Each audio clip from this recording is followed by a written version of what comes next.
Relevance of cognitive field theory.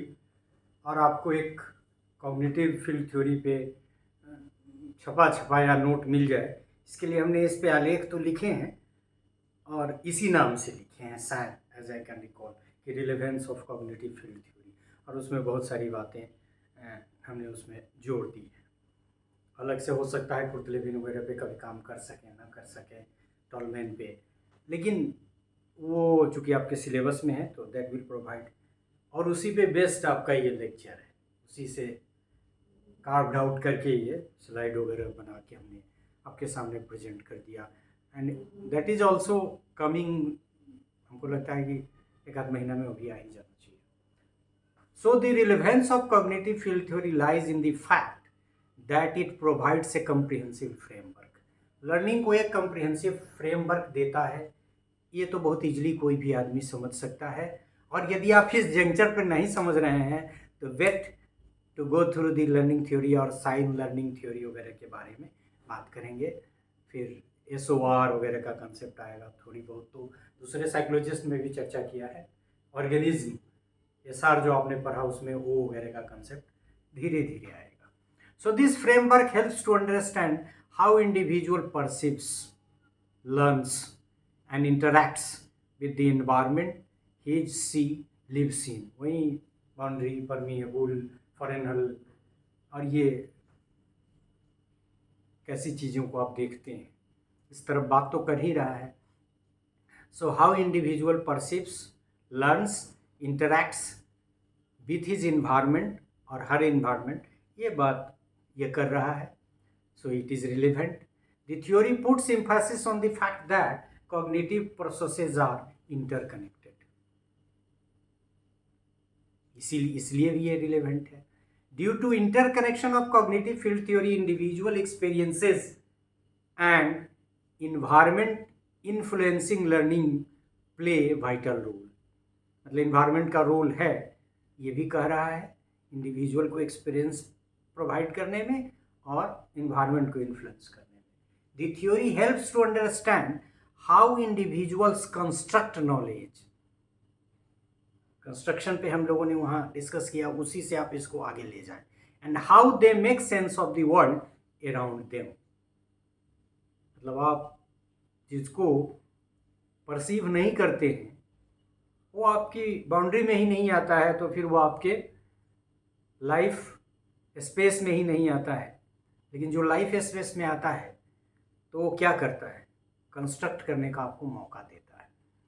The basics of field theory as a concept has been propounded by Kurt Lewin, and that is why he is being regarded as the father of cognitive field theory। इसमें कुछ है ही नहीं, factual है।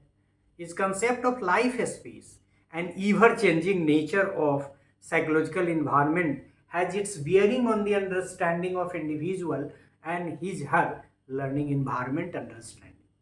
मतलब individual की understanding और individual के environment की अंडरस्टैंडिंग में इस फैक्ट का बहुत बड़ा योगदान है कि कुर्ट लेविन अपने लाइफ स्पेस के माध्यम से, कॉग्निटिव फील्ड साइकोलॉजी अपने लाइफ स्पेस के कंसेप्ट के माध्यम से कहता है कि the psychological environment is ever changing, it is not fixed. मतलब यदि आप इसको सोचे तो टूर कराइए बच्चे को, उसको एक्सपोजर दीजिए। अब इक्वेशनल एप्लीकेशन की तरफ हम नहीं जा रहे, रिलेवेंस पे जा रहे हैं। He categorically states that the behaviour of the individual is the function of his her self. ये तो आप पढ़िएगा तो वहाँ से निकल जाएगा। And that of his psychological environment, मतलब यह है कि individual is the function of his her self, जो है मतलब इंडिविजुअल के साथ उसका पूरा का पूरा जो परसेप्ट है, एटीट्यूड है, सब चलता है कैसे, ये हम लोग ने शुरू में देखा। और फिर उसके साइकोलॉजिकल इन्वायरमेंट के निर्माण। His psychological environment is quite different from his biological environment. कर ही चुके हैं ये, इसके क्रिटिसिज्म में भी हम लोगों ने इसकी चर्चा की है। Lewin has particularly focused on motivational concept like energy. Lewin को हम नहीं पढ़े हैं, इसलिए अब चूँकि कहीं ना कहीं से तो शुरू करना था। अब कॉग्निटिव फील्ड थ्योरी का जो बेसिक है वो तो कुर्ट लेविन के बाद नहीं बता सकते थे। और हमने ये भी कहा कि कुर्ट लेविन ही का जो बेसिक है वही सब बेसिक इसमें भी है, क्योंकि बाकी किसी ने बेसिक प्रोवाइड नहीं किया है।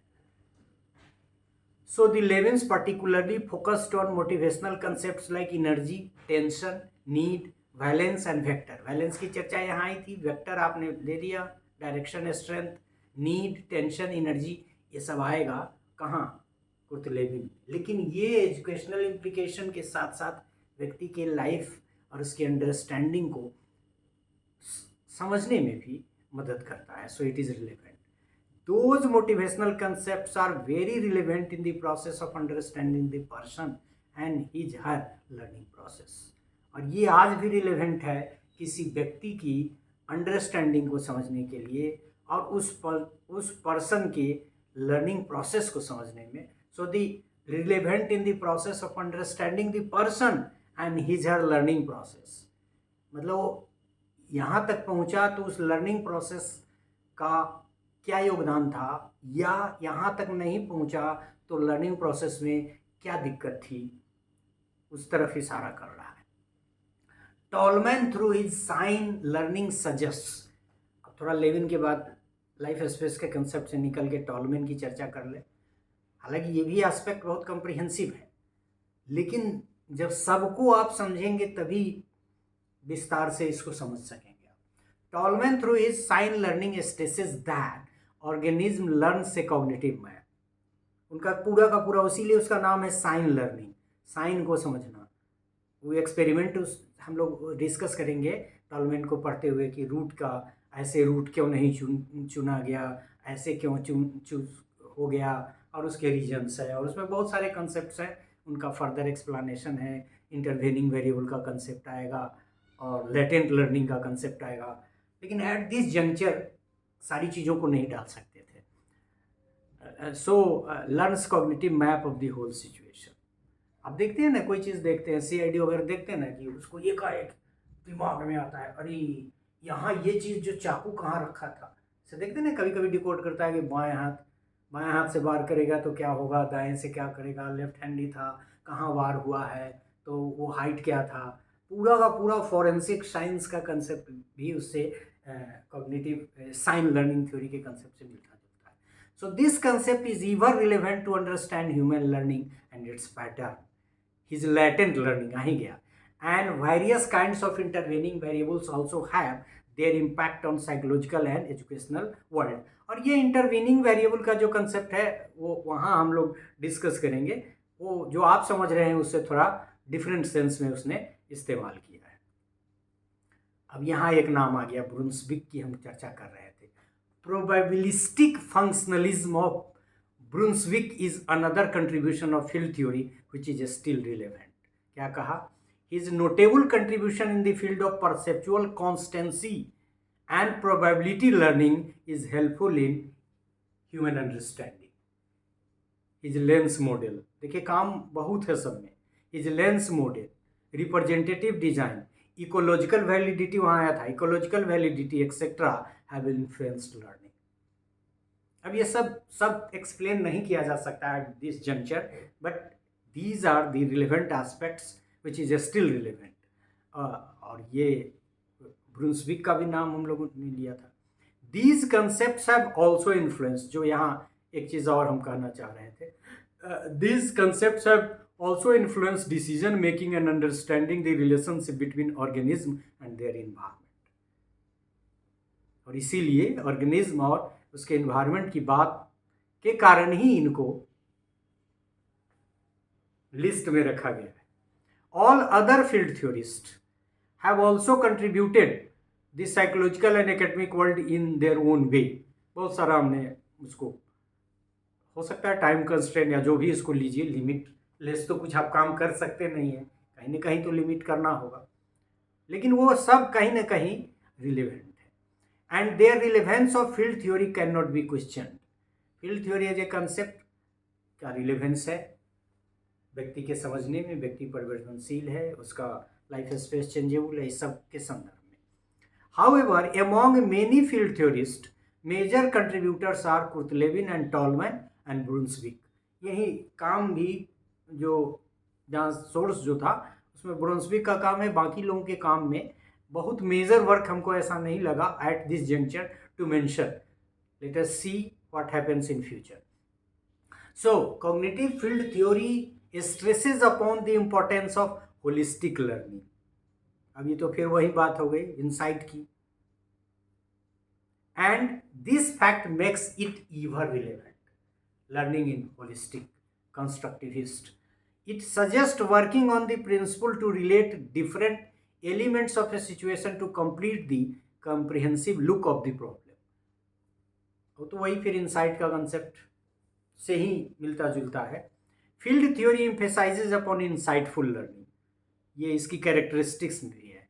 Past experiences, purposeful behaviour and these concept justify it's relevance.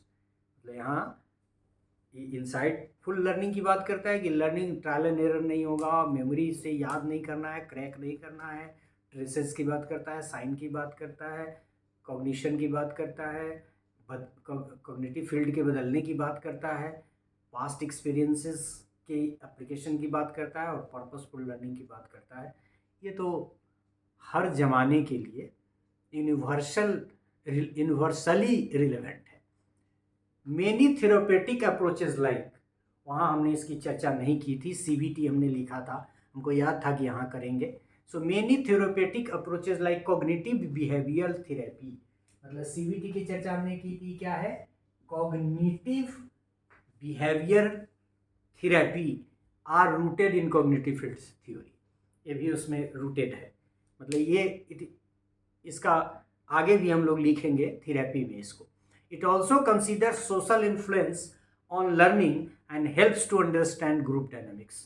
Group dynamics का कंसेप्ट भी, लीडरशिप का कंसेप्ट, ग्रुप डायनामिक्स का कंसेप्ट, सोशल साइकोलॉजी का कंसेप्ट, ये सब कुर्तलेविन की बड़ी देन है. ग्रुप डायनामिक्स भी हम कुर्तलेविन को पढ़ने के क्रम में ग्रुप डायनामिक्स को पढ़ेंगे. और यद्यपि डायरेक्ट रिलेशनशिप नहीं है ग्रुप डायनामिक्स का कॉग्निटिव फील्ड साइकोलॉजी से, लेकिन रिलेशनशिप हमने जो इनडायरेक्ट है उसको भी दिखाया है वहाँ, और 3 एस्पेक्ट हमने वहाँ लिए हैं. ग्रुप डायनामिक्स भी एक एस्पेक्ट हमने लिया है.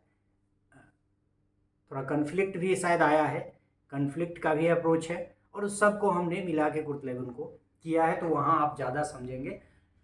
तो एक तो ये कॉग्निटिव बिहेवियरल थेरेपी CBT जिसकी चर्चा हमने वहाँ की, इसको फिर एक बार और मेंशन करेंगे हम लोग आगे में. और दूसरा कि learning and helps to understand group dynamics. It makes the individual aware about his her life space and his her personal characteristics. Individual different है, इंडिविजुअल डिफरेंसेस की बात भी है, लाइफ स्पेस की बात भी है, पर्सनल कैरेक्टरिस्टिक्स की बात भी है. It suggest about conflict and tensions.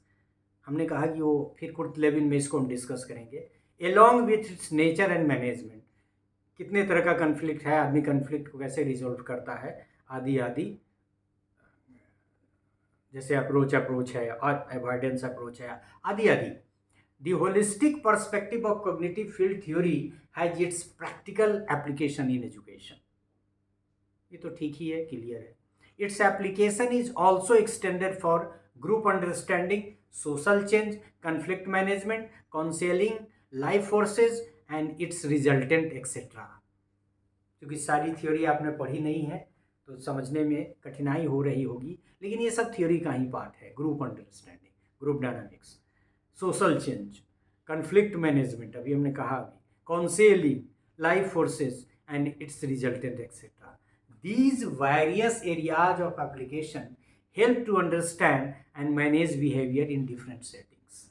और ये जो कंसेप्ट्स हैं जो डिफरेंट साइकोलॉजिस्ट के द्वारा, डिफरेंट कॉग्निटिव फील्ड साइकोलॉजिस्ट के द्वारा कॉग्निटिव फील्ड थ्योरी के रूप में उमर के आया है, जिसमें एक यहाँ लिखा भी है ग्रुप डायनामिक्स है, सोशल लर्निंग है, आदि आदि चीज़ें आज भी रिलेवेंट है in order to understand and manage behavior in different settings. So there is relevance of cognitive field theory, of course, as it was forwarded to the world So at that juncture it was relevant. Till today it is relevant in these areas. And what is this? These various जितने की हमने चर्चा की areas of application help to understand and manage behavior in different settings. और 2 settings की चर्चा हम अगले पार्ट में करेंगे, social setting and educational setting, थोड़ा थोड़ा करके. So this is all about this part in which we could learn in briefly that there is relevance of cognitive field psychology in life, education, social setting, conflict management, and at many juncture. Thank you for this part. Thank you.